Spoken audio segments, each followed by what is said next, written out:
Agriculture classes में आप सभी का स्वागत है। इस वीडियो में आप सभी को बताएंगे जल निकास के बारे में, जो क्लास 12 एग्रोनॉमी का पार्ट 2 है। इससे संबंधित क्वेश्चन बोर्ड परीक्षा या अन्य कृषि परीक्षाओं में पूछे जाते हैं।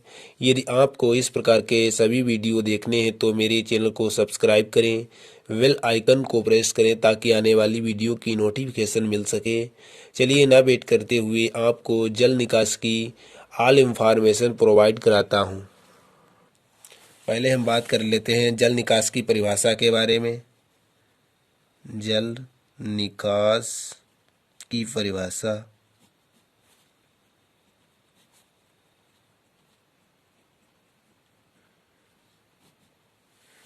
जल निकास की परिभाषा की बात करते हैं तो फसलों की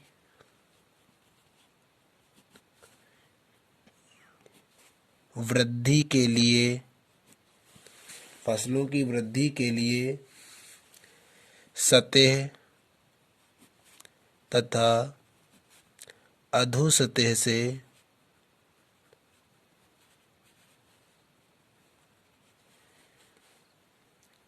अतिरिक्त जल को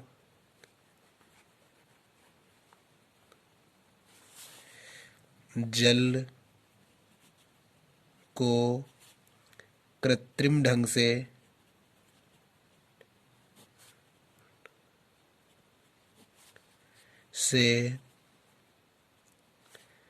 बाहर निकालना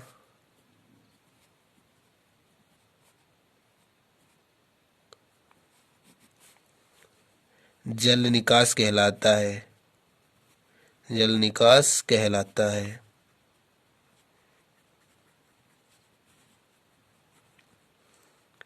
यह डेफिनेशन इम्पॉर्टेंट है जो कृषि परीक्षाओं में पूछी जाती है। अब हम इम्पोर्टेंट बिंदु के बारे में बात कर लेते हैं, जो है जल निकास गुणांक। इसकी भी परिभाषा कभी कभी यूपी बोर्ड परीक्षा में पूछ ली जाती है।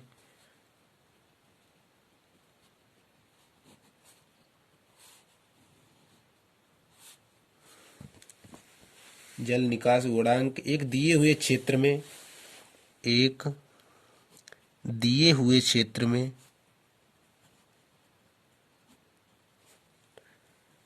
24 घंटे में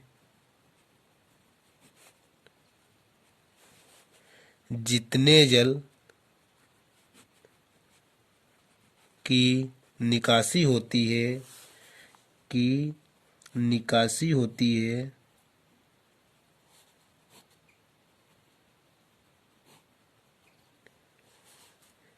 उसे जल गुणांक या जल निकास गुणांक कहते हैं।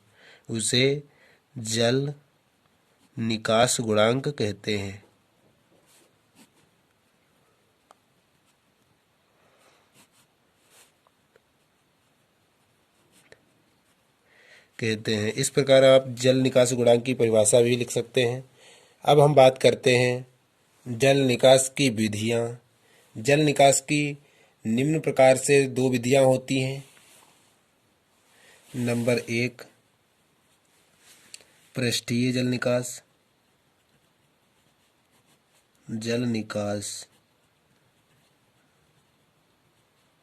नंबर 2 अंतः या भूमिगत जल निकास। अब हम इन दोनों विधियों के बारे में देखते हैं। नंबर 1 पर आता है पृष्ठीय जल निकास।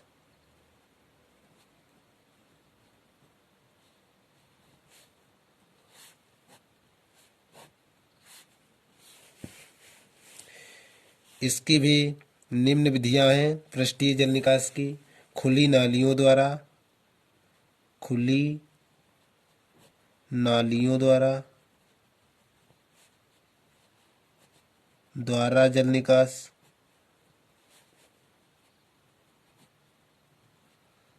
नंबर 2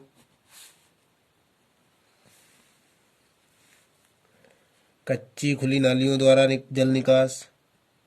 कच्ची खुली नालियों द्वारा जल निकास।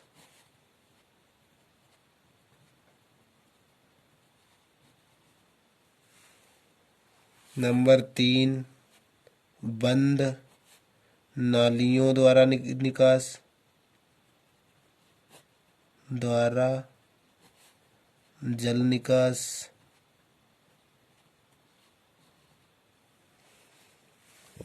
इस प्रकार पृष्ठीय जल निकास की 3 विधियां हैं: खुली नालियों द्वारा जल निकास और कच्ची खुली नालियों द्वारा जल निकास, बंद नालियों द्वारा जल निकास। पृष्ठीय जल निकास का अर्थ होता है धरती के ऊपर जल निकास, और अंतः मतलब धरती के अंदर जल निकास। अब हम बात करते हैं अंतः या भूमिगत जल निकास के बारे में। नंबर 2, भूमिगत या अंतः जल निकास।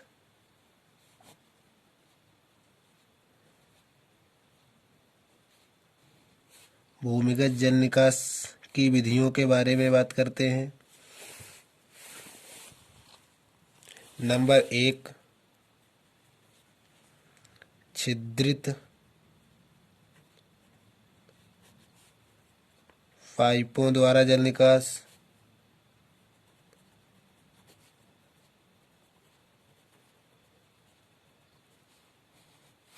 नंबर 2, मिट्टी के अंदर या भूमि के अंदर नाली बनाकर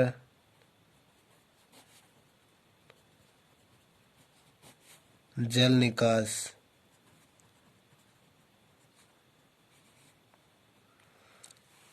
आदि। इस प्रकार से कह सकते हैं छिद्रित पाइपों द्वारा जल निकास और मिट्टी के अंदर नाली बनाकर जल निकास भूमिगत जल निकास की विधियां हैं।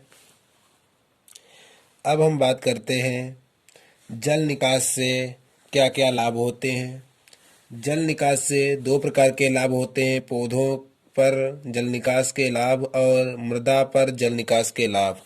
हम दोनों प्रकार के लाभ बताएंगे। पहले हम बताते हैं पौधों पर जल निकास के लाभ। पौधों पर जल निकास के लाभ नंबर 1 पर आता है जड़ें। पौधे की जड़ें अधिक गहराई तक विकसित होती हैं।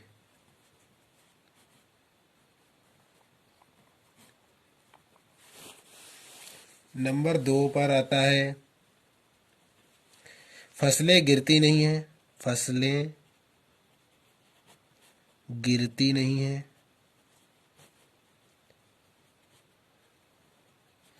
नंबर 3, कर्षण क्रियाओं में सहायता मिलती है।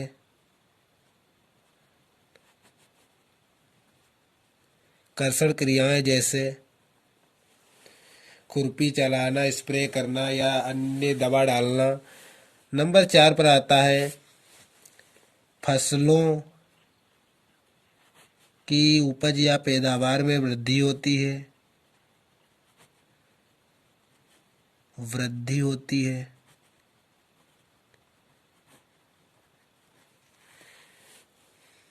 नंबर 5, फसलों की बढ़वार अच्छी होती है।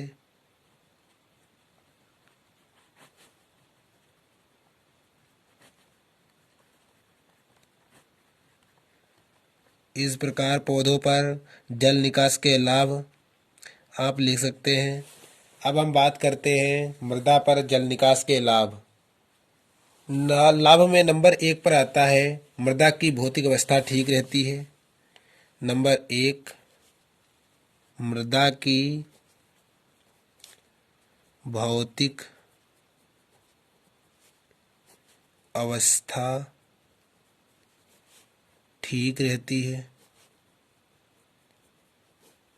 नंबर 2, मृदा कटाव नहीं हो पाता है। नंबर 2, मृदा कटाव नहीं हो पाता है।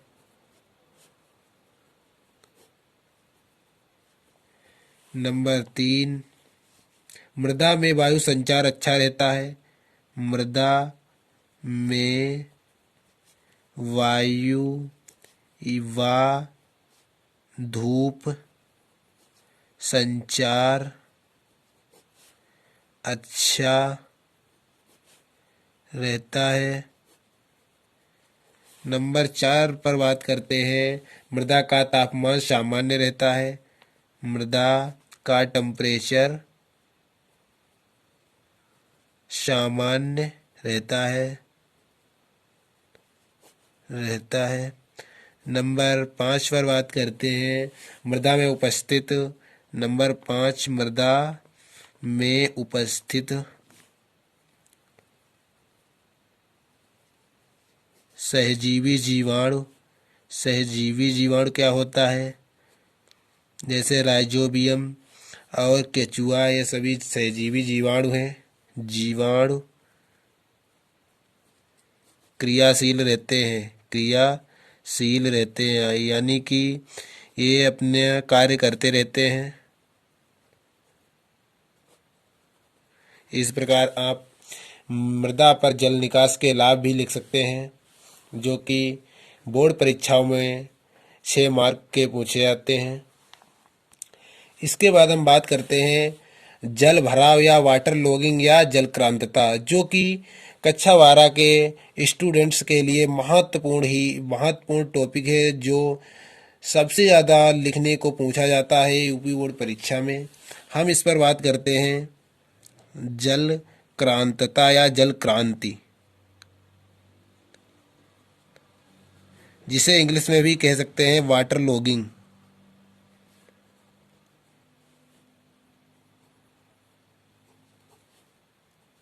इसकी परिभाषा के बारे में बात करते हैं। जब किसी सिंचित क्षेत्र में जलावरोध क्या होता है? जो कि खेत की मेड़ होती है, उसे ही जलावरोध कहते हैं। जलावरोध के कारण जल की मात्रा आवश्यक मात्रा से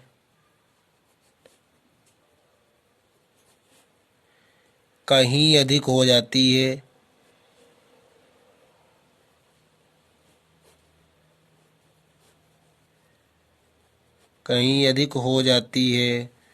तो उसे जल भराव या जलक्रांतता या जलक्रांति या वाटर लॉगिंग कहते हैं। तो उसे जल भराव या जलक्रांतता या जलक्रांति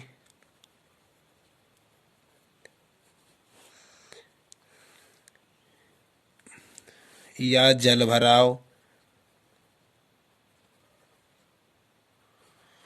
जिसे वाटर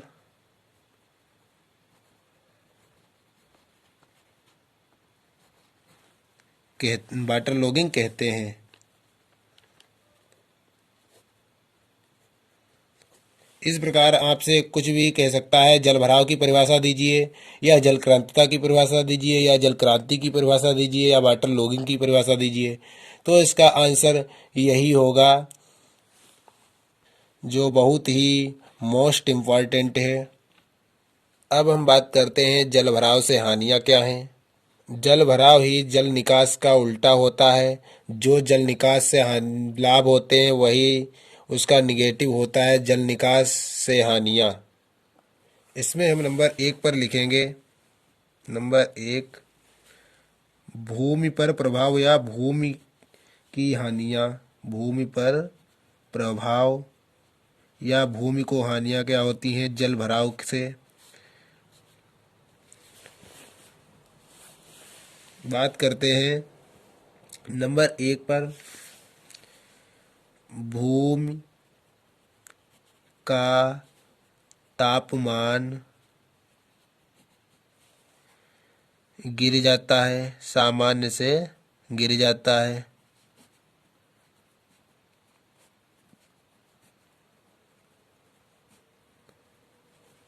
नंबर 2, भूमि दलदली हो जाती है, भूमि दलदली हो जाती है।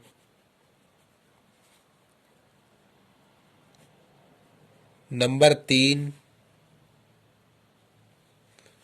मृदा संरचना बिगड़ जाती है, मृदा की संरचना बिगड़ जाती है, बिगड़ जाती है। नंबर 4, मृदा में उपस्थित सहजीवी जीवाणु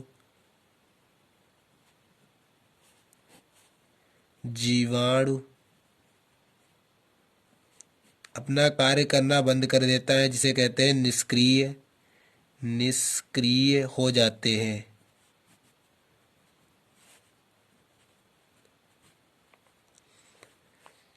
इस प्रकार हम भूमि पर प्रभाव के बारे में लिख सकते हैं। और नंबर 2 पर आता है पेड़ पौधों पर प्रभाव या फसलों पर प्रभाव। जल भराव के पौधों पर क्या प्रभाव पड़ता है?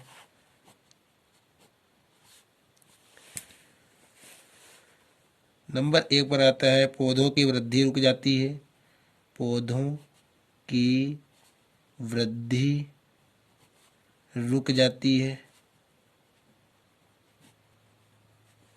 नंबर 2, पौधों की जड़ें उथली रह जाती हैं।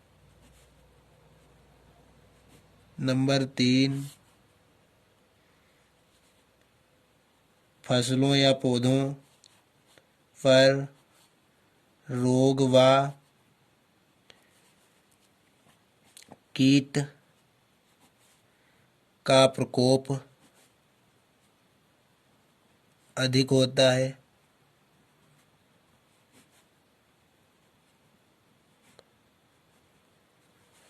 नंबर 4, फसलों की उपज में भारी गिरावट आती है।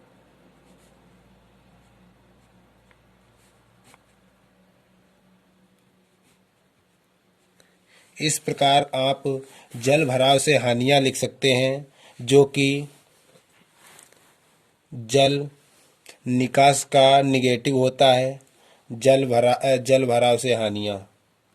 इस प्रकार हमने जल निकास की ऑल इंफॉर्मेशन प्रोवाइड कराई है। यदि वीडियो अच्छा लगे तो वीडियो को लाइक, चैनल को सब्सक्राइब और बेल आइकन को प्रेस करें, ताकि आने वाली वीडियो की नोटिफिकेशन आप तक पहुंच सके। इससे आगे आने वाला वीडियो पार्ट 3 होगा।